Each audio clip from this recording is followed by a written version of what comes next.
우리 그 목자님들하고 단촐하게 예배를 드리니까 참 좋네요. 제가 이번에 그 말씀을 섬기면서 확실하게 깨닫게 된 게 있습니다. 저는 좋은 말씀의 종이 아니구나. 말씀을 잘 섬길 수 없는 자이구나. 이거를 확실히 깨닫게 됐습니다. 네, 부족하지만 말씀을 전하도록 하겠습니다. 먼저 요절 같이 읽고 제가 기도하고 시작하겠습니다. 4절 시작. 이로써 그 보배롭고 지극히 큰 약속을 우리에게 주사 이 약속으로 말미암아 너희가 정욕 때문에 세상에서 썩어질 것을 피하여 신성한 성품에 참여하는 자가 되게 하려 하셨느니라. 하나님 아버지, 신년 첫 주일 예배를 드리게 하셔서 감사합니다. 부족한 종을 말씀의 종으로 세우셨는데 성령께서 함께 하셔서 준비한 말씀의 은혜를 잘 드러낼 수 있도록 인도하여 주시옵소서. 예수님의 이름으로 기도하였습니다. 아멘.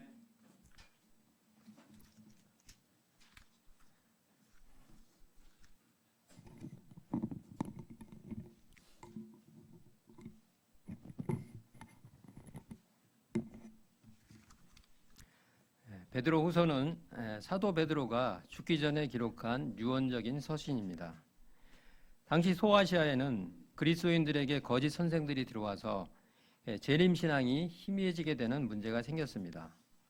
이 때문에 베드로는 성도들이 이 땅 가운데 분명한 재림신앙을 가지고 신앙생활할 수 있도록 돕고자 했습니다.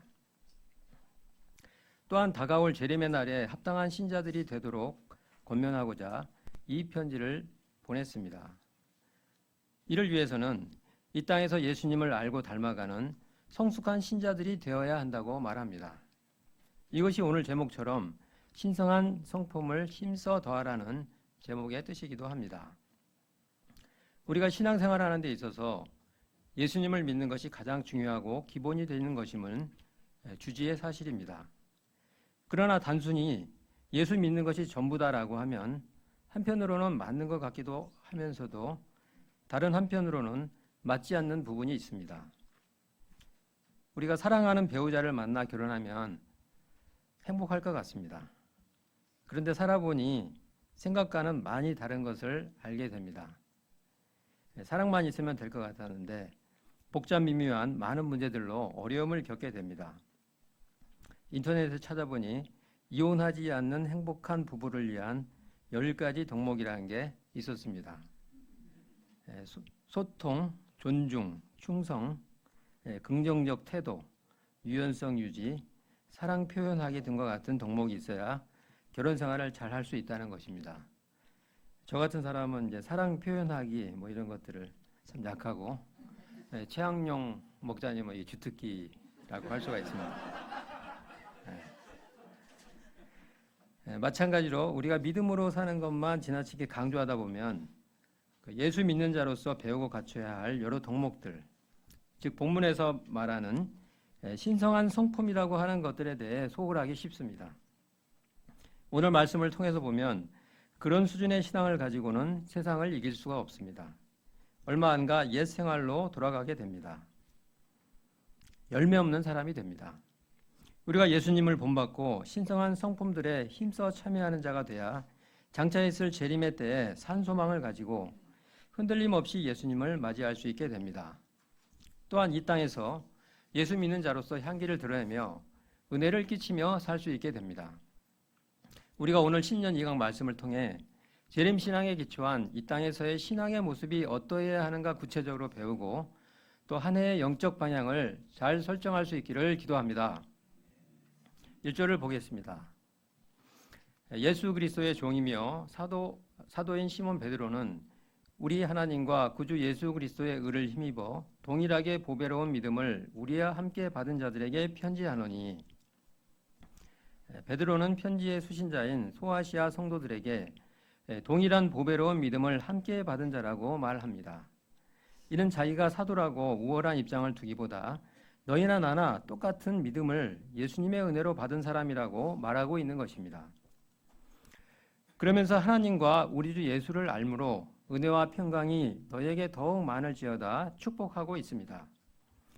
은혜와 평강이 많고 적고는 하나님이신 예수님을 아는 데 달렸다는 것입니다. 우리는 하나님이신 예수님 안에서 우리에게 베풀어 주신 많은 풍성한 것들을 알게 되었습니다. 죄사함 받아 거듭나게 되었고 산 소망을 갖게 되었습니다. 이 예수님을 알 때 예수님 안에 있는 은혜와 평강을 내 것처럼 누릴 수 있게 됩니다. 그러므로 신앙의 방향을 끊임없이 예수님을 아는 것에 맞추어 가는 것이 중요합니다. 그러면 우리가 하나님과 우리 주 예수님을 안다는 뜻이 무엇입니까? 안다는 것은 헬라어 에피그노시스로 완전하게, 철저하게, 정확하게 안다는 것을 의미합니다. 이는 피상적으로 알기보다 인격적으로 아는 것을 말합니다. 우리가 예수님을 제대로 알면 은혜와 평강이 많아지게 됩니다. 사도 바울은 빌립보서 3장 8절에서 내 주 그리스도 예수를 아는 지식이 가장 고상하기 때문이라고 하였습니다. 심지어 빌립보서 3장 10절 11절에서 내가 그리스도와 그 부활의 권능과 그 고난의 참여함을 알고자 하여 그의 죽으심을 본받아 어떻게 해서든지 죽은 자가 가운데서 부활에 이르려 하노니라고 말하고 있습니다. 바울에게 은혜와 평강이 더욱 많았던 것은 바로 예수님을 아는 지식이 누구보다 더 완전하고 정확했기 때문이었습니다.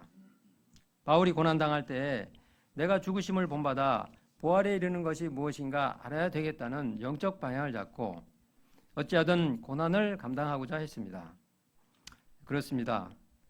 예수님을 알려면 눈에 보이는 현실이 어떠하든 예수님이 말씀하신 대로 순종해서 믿음으로 부딪혀보는 것이 필요합니다. 예수님을 믿고 말씀대로 순종할 때 예수님이 하나님이신 것과 그의 전능하심, 선하심과 신실하심과 인자하심과 사랑이 많으신 분이심을 생생하게 깨달아 알게 됩니다. 사도 바울이 어떤 상황에서든 항상 기뻐하고 믿음으로 살 수 있었던 것은 예수님을 알고자 했고 또 실제로 알게 되었기 때문입니다. 은혜와 평강은 예수님을 제대로 잘 아는 데 있습니다. 만약 내게 은혜와 평강이 없다면 나의 주된 관심이 예수님 말고 다른 데 있기 때문일 것입니다. 우리가 예수님께 관심 갖고 예수님을 더욱 깊이 알고자 하게 되기를 기도합니다. 그러면 예수님께서 우리에게 주신 것이 무엇입니까? 그의 신기한 능력으로 생명과 경건에 속한 모든 것을 우리에게 주셨으니 이는 자기의 영광과 덕으로서 우리를 부르신 이를 알므로 말미암음이라. 예수님은 하나님의 신적인 능력으로 생명을 주시고 우리가 하나님을 가까이 하면서 사는 데 필요한 모든 것을 주셨습니다. 죄로 죽었던 우리를 살려주시고 이제는 하나님을 섬기면서 경건한 삶을 살 수 있도록 필요한 모든 것을 다 주셨습니다. 우리가 이런 것을 받은 것은 예수님이 자기의 영광과 덕으로서 우리에게 자기를 알게 해 주심으로써 우리가 받게 된 것입니다. 우리가 알려고 해서 알게 된 것이 아니라 예수님이 우리를 친히 부르셔서 자기가 누군지 우리에게 나타내고 알게 해 주셨기 때문입니다. 그런데 여기서 예수님께서 주신 모든 것 중에서도 특별히 주목해야 하는 것은 보배롭고 지극히 큰 약속에 대해서입니다. 보배롭고 지극히 큰 약속은 바로 재림의 약속입니다. 이는 하나님 나라를 유업으로 있게 해주시겠다는 약속입니다. 우리는 신년 1강에서 산소망에 대해 배웠습니다. 하나님 나라를 상속해 주시겠다는 약속이고 다시 오시겠다는 약속이고 또 구원과 심판이 완성된다는 약속입니다. 이것이 보배롭고 지극히 큰 약속입니다. 예수님은 생명과 경건에 속한 모든 은혜를 주셨을 뿐만 아니라 재림의 약속도 주신 것입니다. 그러면 이런 보배롭고 지극히 큰 약속을 우리에게 주신 목적이 무엇입니까? 4절을 함께 읽겠습니다. 4절 시작. 이로써 그 보배롭고 지극히 큰 약속을 우리에게 주사 이 약속으로 말미암아 너희가 정욕 때문에 세상에서 썩어질 것을 피하여 신성한 성품에 참여하는 자가 되게 하려 하셨느니라. 우리가 재림신앙이 없이 살게 되면 세상의 죄에 휩쓸려서 썩어질 그런 인생을 살게 됩니다. 이런 약속들을 주신 것은 정욕 때문에 세상에서 썩어질 것을 피하고 신성한 성품에 참여하는 자가 되게 하려고 하신 것입니다. 이를 로마서적으로 표현하면 그리스도의 형상을 본받게 하려는 것으로 이해할 수 있습니다. 더 쉽게 얘기하면 성숙한 신자가 되는 것입니다. 단지 예수님 믿고 천국 가는 게 전부가 아니라 예수님 믿은 후에 그리스도의 장성한 분량에까지 이르는 자로 빚어져 나가기 원하시는 것입니다. 우리가 이런 하나님의 뜻을 알고 더욱 힘써서 이런 신성한 성품에 거하고자 해야 합니다. 그러면 그리스도인으로서 우리가 믿음만이 아니라 이에 더하고자 더욱 힘써야 할 것들이 구체적으로 무엇입니까? 5절에서 7절을 함께 읽겠습니다. 시작. 그러므로 너희가 더욱 힘써 너희 믿음의 덕을, 덕의 지식을, 지식의 절제를, 절제의 인내를, 인내의 경건을, 경건의 형제우애를, 형제우애의 사랑을 더하라. 베드로는 믿음 외에 덕, 지식, 절제, 인내, 경건, 형제우애의 사랑을 더하라고 말하고 있습니다. 하나하나 그 의미를 살펴보겠습니다. 첫째, 덕이라는 것은 예수님의 형상을 대변하는 것으로서 굳이 사전적으로 설명하자면 남의 유익을 위한 아름답고 탁월한 내면성이라고 할 수가 있습니다. 만일 믿음의 확신은 가득 찬데 또 덕이 결여되어 있으면 그 믿음으로 주변의 사람들에게 상처를 주며 실족하게 만들 수 있습니다. 저는 몇몇 선교지에서 자신이 가진 신념이나 믿음을 지나치게 주장하다가 그릇이 깨지는 경우를 보았습니다.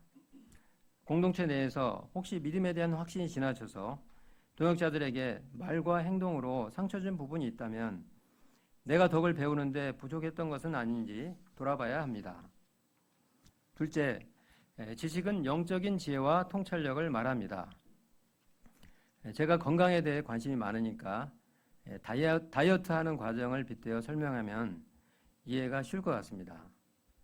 다이어트를 하기 위해서는 섭취하는 칼로리보다 소비하는 칼로리가 많아야 살이 빠진다는 원리를 잘 알아야 합니다. 배가 산같이 나온 사람이 먹는 것은 그대로이면서 운동이랍시고 또 동네 산책만 하면 살이 빠지는 게 아니라 오히려 살이 더 찌게 됩니다. 마찬가지로 그리스도인들은 자기 나름의 생각과 방식이 아니라 하나님께서 원하시는 것이 무엇인가 잘 알아야 올바른 방향으로 나아갈 수 있습니다. 모든 상황 속에서 하나님의 기뻐하신 뜻을 분별하고 효과적이면서도 훌륭하게 행동하게 해주는 지식을 더해야 합니다. 셋째, 절제는 자기 통제력을 말합니다. 다이어트를 하려면 많은 유혹을 견뎌야 합니다. 야식의 유혹, 그 중에 이제 치킨, 피자, 탄산음료의 유혹을 이겨내기 위한 절제가 필요합니다. 경채 형제는 이런 유혹을 잘 이겨내서 30kg 이상의 다이어트를 하였습니다. 절제는 자신의 정욕을 제어하는 것이고 죄의 소원을 다스리는 것입니다. 로마서 12장 3절에서 말하듯 마땅히 생각해야 할 것 이상을 생각하지 않는 영적으로 선을 넘지 않을 수 있는 절제력을 말합니다. 넷째, 인내는 잘 참는 것입니다. 하나님을 신뢰하고 하나님이 약속을 이루실 것을 믿고 고난이나 악에 대항해서 지속적으로 참는 것입니다. 다이어트를 하려면 한두 번 절제하는 것으로는 부족합니다. 살이 빠진 다음에도 방심하면 금방 요요가 옵니다. 살이 빠져서 완전히 빠져서 자기 체중으로 자리 잡을 때까지 참고 또 참아야 합니다. 마찬가지로 신앙생활하면서 힘든 일도 많고 고통도 많은데 도망가거나 포기하지 않고 끝까지 참고 감당하는 자세가 필요합니다. 다섯째, 경건은 하나님을 가까이 하는 것입니다. 다이어트는 살만 빼는 게 목적이 아닙니다. 궁극적으로 건강해지는 게 목적입니다. 그러려면 근력 운동을 통해 근육이 붙어야 합니다. 경건은 영적 근육을 키우는 것과 같습니다. 하나님과 가까이 지내려면 거룩한 자가 되어야 합니다. 베드로전서 1장 16절은 내가 거룩하니 너희도 거룩할지어다 말하고 있습니다. 우리가 하나님의 뜻에 부합되는 거룩한 삶의 모습을 갖고자 해야 합니다. 여섯째, 형제 우애는 다른 성도의 필요에 관심을 가지고 돌아보는 성품을 말합니다. 우리의 삶이 건강해지기 위해서는 육신의 건강뿐만 아니라 사람들과의 관계가 건강해야 합니다. 그러려면 자기 문제에만 매여서 전전긍긍할 게 아니라 동역자들의 형편을 돌아보고 기쁨과 슬픔을 함께 나눌 수 있어야 좋은 관계성이 맺어지게 됩니다. 워싱턴의 김요셉 선교사님은 동역자가 2번의 암 수술을 받고 자신도 여러 건강상의 문제가 발생하는 등 말할 수 없는 어려움을 겪었습니다. 그럼에도 선교지나 동역자들이 어려움을 겪는 문제를 접하면 자신이 가진 것이 없음에도 항상 돕고자 손을 내밀고 있어 좋은 본보기가 되는 것 같습니다. 7째, 마지막으로 여기에 사랑을 더해야 합니다. 사랑은 또 하나의 미덕이기도 하겠지만 이 모든 것을 합친 것이라고 말할 수 있습니다. 패션의 완성은 얼굴이라는 우스갯소리가 있습니다.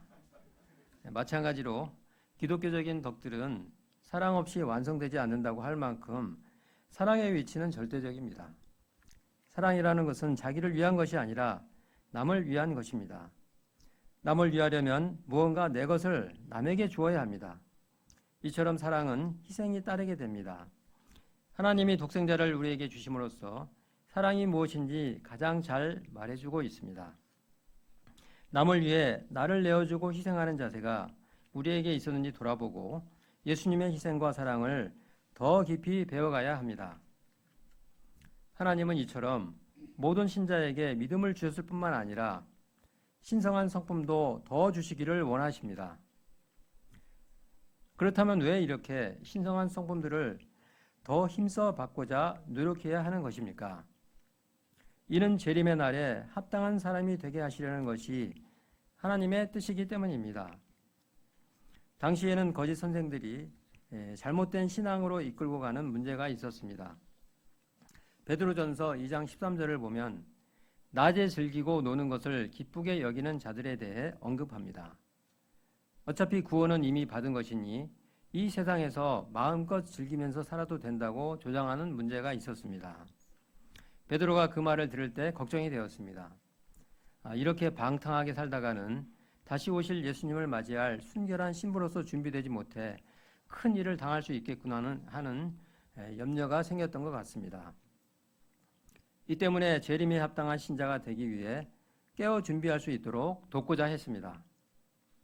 이는 구원 이후의 믿음뿐만 아니라 믿음에 이르는 탁월한 성품들을 더해가는 것이고 그리스도의 장성한 분량으로 자라가는 것입니다. 그것이 하나님의 뜻이고 정욕을 쫓아서 사는 이 세상을 이길 수 있는 방법이기 때문입니다.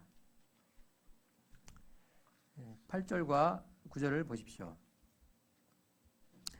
이런 것이 너희에게 있어 흡족한즉 너희로 우리 주 예수 그리스도를 알기에 게으르지 않고 열매 없는 자가 되지 않게 하려니와 이런 것이 없는 자는 맹인이라 멀리 보지 못하고 그의 옛죄가 깨끗하게 된 것을 잊었느니라.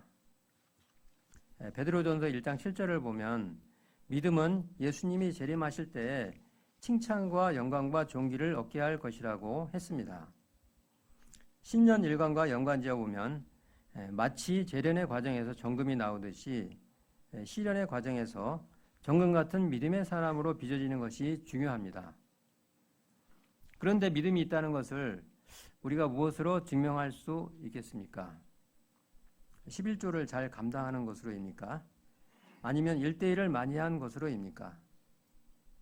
내가 믿음이 있는 사람이라는 것을 말하는 것은 이런 외적 행위가 아니라 이런 신성한 성품들과 같은 열매들이라는 것입니다. 믿는 사람이 맞다면 이런 신성한 성품들이 열매로 나타나야 마땅합니다.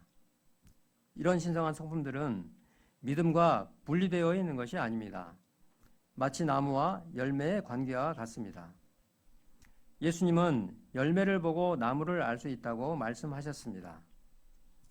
믿음이 있는 사람이라는 것을 열매를 보면 알 수 있습니다. 어떤 열매입니까? 신성한 성품들은 결국 갈라디아서에서 바울의 표현을 빌리자면 변화되고 성숙해지는 성령의 열매들입니다. 열매가 없으면 사실 믿음이 없었음을 뜻합니다. 여기서 약간의 질문이 생길 수가 있습니다. 신자인데 이런 열매들이 나타나지 않는다면 그 사람은 어떻게 되는 것인가? 베드로는 한마디로 맹인이라 멀리 보지 못하기 때문이라고 말합니다. 예수님의 재림을 내다보지 못하기 때문에 이런 열매들을 나타내지 못하게 되는 것입니다. 이는 구원의 은혜를 잊어버리고 옛 생활로 돌아가 있기 때문일 것입니다. 저는 직장 생활할 때 주중에는 이제 새벽에 출근해서 늦은 저녁에 퇴근하는 타이트한 생활을 했습니다. 또 토요일 주일에는 교회에 있음으로 해서 가족과 함께할 시간이 없었고 취미 생활이니 뭐니 이런 것은 꿈도 꾸지 못했었습니다. 그러다가 직장 퇴직 후 2019년도부터 사업을 시작하게 되었습니다. 큰 돈은 벌지 못했지만 하나님의 은혜로 직장 생활 할 때보다는 시간적으로나 경제적으로나 좀 여유가 있게 되었습니다. 이로 인해 평소 돌보지 못했던 가족들을 챙길 수 있었고 또 건강을 위해 처음에는 자전거를 타다가 지지난 해부터는 휘트니스와 또 탁구도 할 수 있게 되었습니다. 지난해 초부터는 거래처 대표와 선상 낚시를 다니며 우럭이나 광어 이런 월척을 끌어올리는 손맛을 보며 재미를 느끼게 되었습니다. 나름 건전한 취미 생활을 하는 것은 신앙적으로 큰 문제가 없어 보였습니다. 그러나 내 나이도 이제 60인데 여유가 되면 그동안 누리지 못했던 더 많은 것들을 누려보고자 하는 보상 심리가 생겨서 여행을 비롯해서 이것저것 관심을 갖게 되었습니다. 그에 반비례해서 말씀과 기도의 전으로 나아가려고 하는 영적 소원은 약해져만 갔습니다. 아무 방해도 받지 않는 이른 새벽 시간에 성경을 묵상하고 또 기도함으로 예수님과 교제하며 누리고 경험했던 놀라운 기쁨과 은혜 대신에 세상의 즐거움에 대한 관심과 욕망들이 대신 채워지게 된 것이었습니다. 이런 제게 사도 베드로는 재림신앙이 없으면 맹인이 되어서 옛죄가 깨끗하게 된 것을 잊게 된다고 경고하는 듯하여 속이 뜨끔해지게 됩니다. 세상 정욕을 쫓아 이 땅에서 잘 먹고 잘 사는데 초점을 두고 세상 사람들처럼 살 때 이런 열매들이 나타나지 않게 됩니다. 당시 성도들 속에 들어온 이단들이 기복적이고 또 세상 사람들처럼 즐기며 사는 신앙을 주장하는데 위기의식을 갖고 절대로 그렇게 해서는 안 된다고 말하는 것입니다. 반면에 재림을 믿고 재림하실 예수님을 맞을 준비를 하는 사람들은 예수님이 준비하고 있으라고 하는 것에 관심을 갖고 더 받으려고 하게 됩니다. 앞에서 언급한 신성한 성품들도 받고자 하게 되고 이를 위해 수고함으로써 이런 열매들을 더하게 됩니다. 사도 베드로는 이를 위해 더욱 힘써 너희 부르심과 택하심을 굳게 하라고 권면합니다. 부르심과 택하심은 구원으로의 부르심이며 또 보배로운 약속들을 주셔서 신성한 성품에 참여하는 자가 되게 하려 하신 것을 말합니다. 이를 굳게 하는 것은 앞에 말한 대로 신성한 성품을 더해 나가는 것입니다. 그렇게 하는 사람은 실족하게 될까 걱정하지 않아도 됩니다. 왜냐하면 이같이 하는 사람은 죄악된 세상을 이기게 되고 그 열매가 말하는 대로 그리스도의 영원한 나라에 넉넉히 들어갈 수 있게 되기 때문입니다. 12절에서 14절을 보면 베드로는 자기의 죽음을 예감하고 그가 죽은 후에라도 그들이 꼭 기억해야 할 말을 당부하고 있습니다. 그것은 구체적으로 예수 그리스도의 능력과 강림, 곧 재림에 대해서입니다. 16절을 보겠습니다.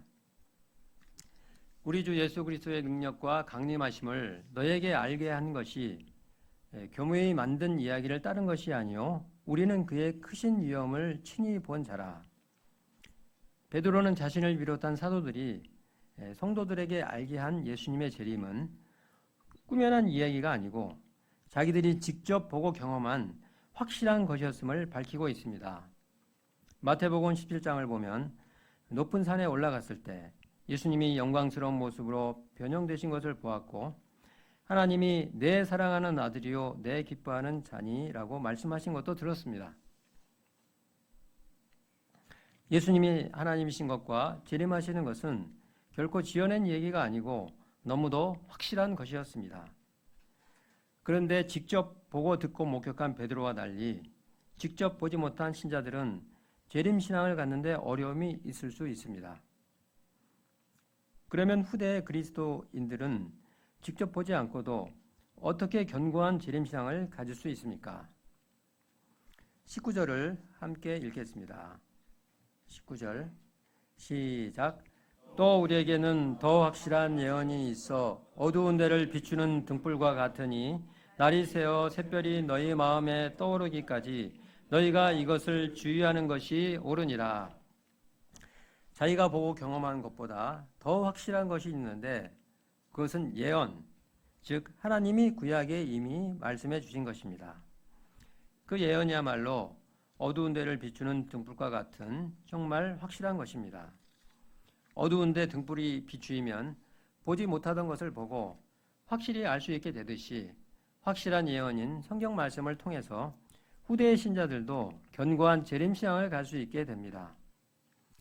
그러므로 날이 새어 샛별이 우리 마음에 떠오르기까지 이것에 집중하는 것이 옳습니다.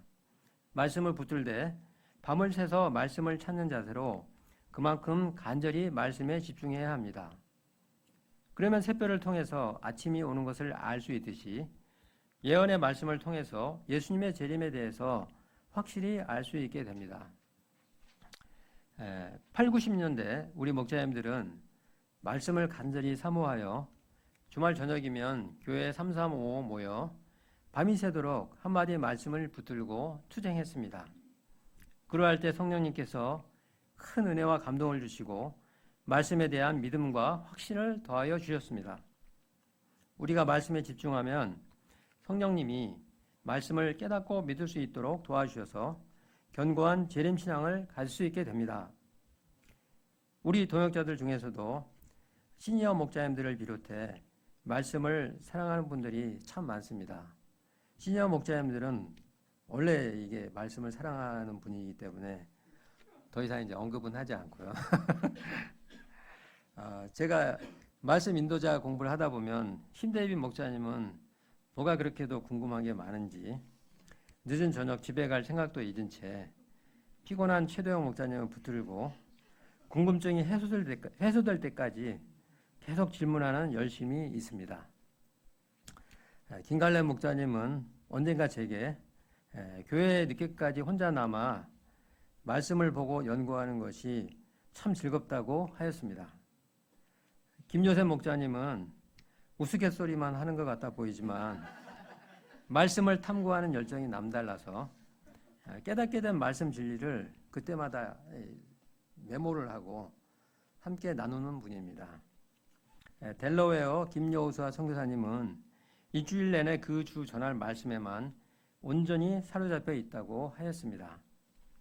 이처럼 기도하고 말씀을 묵상하고 마치 밤을 새면서 새벽이 오기를 기다리듯 그런 간절함을 가지고 말씀을 붙잡고 집중하는 사람들은 반드시 견고한 재림신앙을 가질 수 있게 됩니다. 사도 베드로는 마지막으로 한 가지 주의해야 될 점을 덧붙여 말합니다. 20절과 21절을 보십시오. 먼저 알 것은 성경의 모든 예언은 사사로이 풀 것이 아니니 예언은 언제든지 사람의 뜻으로 뜻으로 낸 것이 아니요 오직 성령의 감동하심을 받은 사람들이 하나님께 받아 말한 것임이라. 성경의 모든 예언은 자기 마음대로 해석해서는 안 된다는 뜻입니다. 성경을 사사로이 풀면 전혀 엉뚱한 해석이 나오게 됩니다. 성경을 사사로이 푸는 자들은 결국 거짓 선생들입니다. 이들이 하는 일은 이단을 가만히 끌어들이는 것입니다. 이런 이단 사상은 결국 그리스도를 부인하게 됩니다. 대표적으로 신천지나 통일교 같은 이단 사이비 종교들이 성경을 마음대로 해석하여 사람들을 현혹시킵니다. 이단까지는 아니어도 십자가 신앙보다는 현실에서 잘 먹고 잘 사는 세속적이며 기복적인 신앙을 부추길 때 우리 마음이 심하게 유혹을 받게 됩니다. 그러므로 처음에 그 말씀을 주셨을 때 처음 듣는 자에게 무슨 뜻으로 주셨는지를 먼저 잘 찾아내는 것이 중요합니다. 원래의 뜻을 잘 알아야 오늘날 우리에게는 이런 뜻으로 말씀하시는 거겠구나 적용도 가능해집니다. 성경은 2000년 전 고대 문서이고 성령의 감동이라는 영적인 배경과 또 지리나 역사나 문화적인 배경이 있는데 그것을 문자적으로 너무 쉽게 해석해서는 안 됩니다. 해석에 필요한 백그라운드를 잘 알고 말씀을 해석해야 합니다. 그런 점에서 우리가 최대영 목사님과 같이 말씀을 깊이 연구하고 영적 분별력을 갖춘 말씀의 사역자로부터 인도함을 받는 것이 좋습니다. 오늘 말씀은 크게는 재림신앙과 관련이 되어 있고 작게는 우리가 왜 예수님을 배우고 성숙한 신자가 되어야 하는가 이유를 가르쳐 줍니다. 하나님은 우리가 예수님을 믿고 의롭다함을 얻게 한 다음에 신성한 성품에 참여하게 하려는 뜻을 가지고 이끌고 계십니다. 그러므로 우리가 재림신앙을 가지고 재림에 합당한 신자가 되도록 준비해야 합니다. 예수님은 약속대로 반드시 다시 오실 것입니다. 우리가 다시 오실 예수님을 바라며 영적 진보를 이루기 위해 힘써 노력해야 합니다. 성령의 감동하심으로 기록된 성경을 통해 날마다 예수님을 깊이 알아가고 그분의 신성한 성품을 배워가는 한 해가 될 수 있기를 기도합니다. 네, 기도하고 마치겠습니다. 하나님 아버지, 저희를 구원하시고 또 예수님의 재림이라는 또 이 산소망을 주셔서 감사합니다. 저희가 믿음으로 살 때 또 그 재림의 날을 소망하며 재림에 합당한 자로서 또 빚어져 나가는 것이 필요합니다. 그런 열매들을 저희가 맺는 자들이 될 수 있도록 도와주시옵소서. 올 한 해 그러한 믿음으로 또 투쟁하고 예수님의 신성한 성품에 참여하여 적극적으로 예수님을 배우는 한 해 될 수 있도록 인도하여 주시옵소서. 예수님의 이름으로 기도하였습니다. 아멘.